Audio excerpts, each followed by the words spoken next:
They weren't ordinary hunters. They wielded fear like a blade, leaving Europe trembling as their deadly playground of chaos and terror.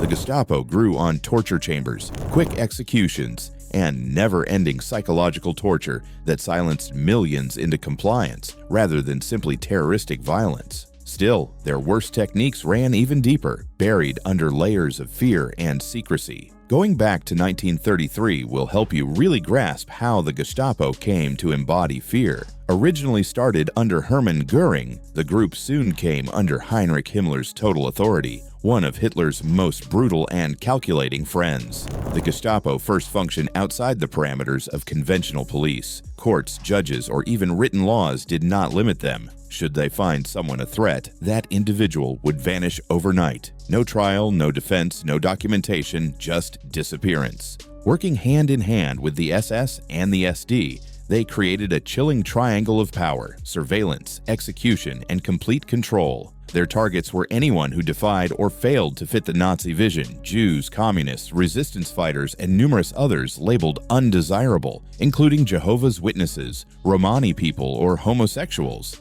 Not just what they did, but also how they worked in absolute secrecy made them really frightening. Neighbors were under pressure to spy on neighbors. Family members could be converted into informants. One whispered story could lead to a midnight knock and then vanish into nothing. Far beyond a secret police, the Gestapo evolved into a weapon of psychological warfare. The very mention of its name made others modify their speech, actions, and even thinking. Under its shadow were whole towns governed by fear itself rather than only weapons. And the aftermath of gunshots was even more terrible. Once inside a Gestapo cell, survival was reduced to chance, and pain was always the first move. Prisoners were stripped of their humanity the moment the door shut. They weren't seen as people, but as obstacles to be broken. The process was methodical, targeting every part of the body with brutal efficiency. Routine beatings became a daily ritual. Electric shocks were delivered without hesitation or mercy. Sleep deprivation stretched across endless days, unraveling a victim's grip on reality until they no longer knew where dreams ended and nightmares began. Yet the true horror went deeper than shattered bones or bruised skin. The Gestapo elevated psychological torture into a terrifying art. Mock executions were a favorite tactic. Guns pressed cold against terrified skulls, only to be pulled away at the last possible second. Families were threatened. Children were used as leverage. Friends were turned against each other when captives, desperate to stop the screams echoing through the walls, gave up names they swore they'd never reveal. Among their arsenal of cruelty, one method stood out: the bathtub technique. Denise Vere, a brave member of the French resistance, endured this nightmare. She was repeatedly plunged into icy water, held under until her lungs screamed for air, then yanked up gasping, only for it to happen again and again. Women bore a particular burden. Many were subjected to sexual assault, crimes often unrecorded but revealed in survivor testimonies. For the Gestapo, nothing was sacred, and no limit was observed. This wasn't just torture, it was a deliberate system designed to shatter willpower, erase identity, and extinguish truth itself. Survivors carried scars far beyond flesh, wounds of the soul that never fully healed. Yet even under such torment, some refused to break. And in the next section, we meet the women who endured and lived to tell the world their story. Women inside Gestapo prisons grew to be targets of unfathomable cruelty, as well as symbols of defiance, not just prisoners. Every survivor's story speaks to two facts: the sheer savagery inflicted upon them and the extraordinary bravery they demonstrated in refusing to give up their will. Their tales serve as a reminder that resiliency cannot be stopped even in the darkest recesses of history. Consider Rose Besser among others. She was just 15 years old when her universe fell.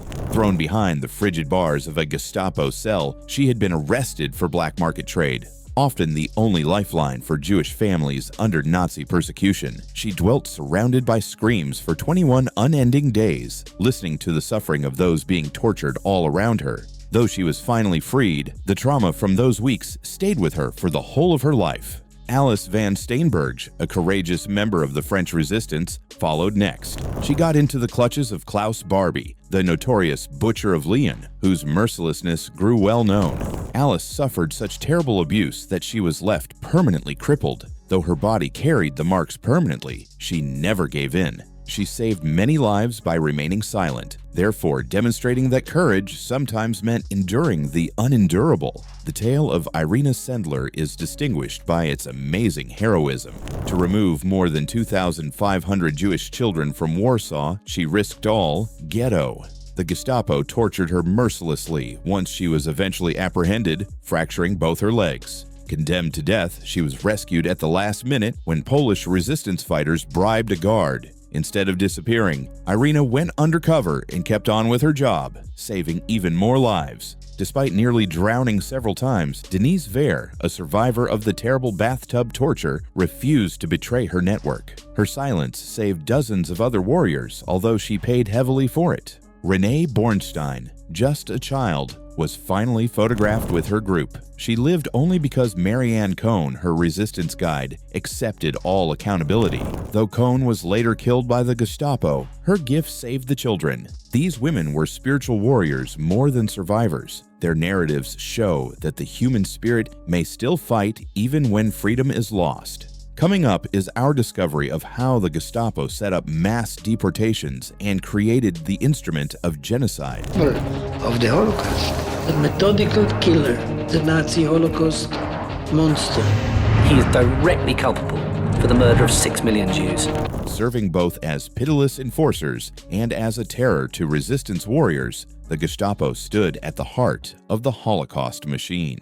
Jews from throughout Nazi-occupied Europe were mass deported with terrible exactness. Most passengers never came back on trains crammed with men, women, and youngsters leaving for Auschwitz, Treblinka, and other killing camps. Working closely with Adolf Eichmann's SS divisions, the Gestapo was a key player in carrying out the so-called Final Solution, Hitler's methodical project to annihilate the Jewish population of Europe. Their goal transcended collecting individuals. It was about trapping whole societies into scenarios when silence itself became a death sentence. Given their extensive informant network, betrayal was bound to occur. Occasionally, it was a family member who whispered a name, not a neighbor. A single tip could result in a midnight knock, fierce questioning, and a one-way voyage to a camp. The Gestapo hunted continuously, tracking Jews in hiding, raiding safe residences, and destroying resistance networks. For many families, they were the power pulling them from their homes into hell.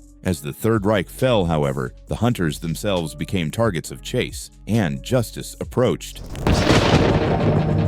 We were sure that this man was Eichmann. The Mossad agents were running a terrible personal risk in going on this operation. The order was very simple: to capture him, to bring him to Israel alive. The Gestapo seemed to vanish almost overnight with Nazi Germany's fall in 1945. Many of their agents either fled overseas or discreetly mingled. Their once dreaded offices were left behind, and files were burnt in desperate efforts to wipe data into civil life, hoping history would forget them. The world had no intention of letting them simply disappear, though. Formally labeled a criminal organization at the Nuremberg trials, the Gestapo was historically criticized for being a group that had spent more than a decade acting outside any law. Though many fell through the cracks, global attempts to seek justice never ceased. Some fled into the darkness. Others were caught one after another. Simply disappearing in 1945, Gestapo head Heinrich Himmler's fate remains among the great enigmas of the war. Eventually, Adolf Eichmann was caught.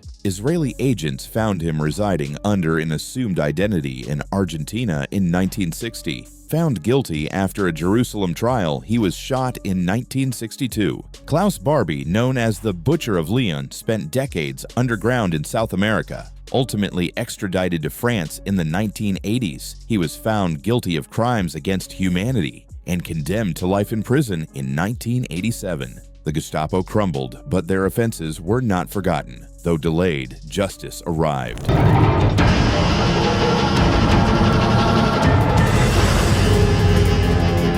The Gestapo may have perished with Nazi Germany in 1945, but their methods did not vanish with them. Their blueprint of fear was preserved, copied, and adapted by secret police forces across the world. In East Germany, the Stasi perfected surveillance on a massive scale. They didn't simply arrest dissenters, they monitored entire populations. Millions of citizens were tracked through hidden microphones, extensive files, and a vast informant network. Like the Gestapo, their tools weren't always physical beatings, but psychological weapons. Gaslighting, enforced isolation, and paranoia that broke victims from within. The KGB in the Soviet Union shared those tactics. Different in ideology, yet familiar in cruelty, they made people disappear without explanation. Forced confessions, brutal interrogations, and executions turned dissent into silence. In Stalin's USSR, to speak against the state was to vanish from existence. Romania's Securitate relied on sheer terror. Villages were smothered under constant monitoring, while interrogations escalated into violence. Trust eroded entirely. Neighbors feared neighbors, and families feared each other. Even today, echoes of Gestapo methods linger. In North Korea, political prisons, forced confessions, and absolute surveillance dominate life. In Syria, secret police stand accused of torture in extrajudicial killings. The playbook has barely changed. Only the names and uniforms differ. The Gestapo proved how effective terror could be as a system of control, and their legacy warns us: when governments trade freedom for power, history doesn't simply repeat, it darkens, spirals, and threatens to return. The Gestapo's shadow warns us of what unchecked power can do. Survivors spoke so silence wouldn't win. If this story moved you, share, comment your thoughts, and keep remembering, because remembering is resistance.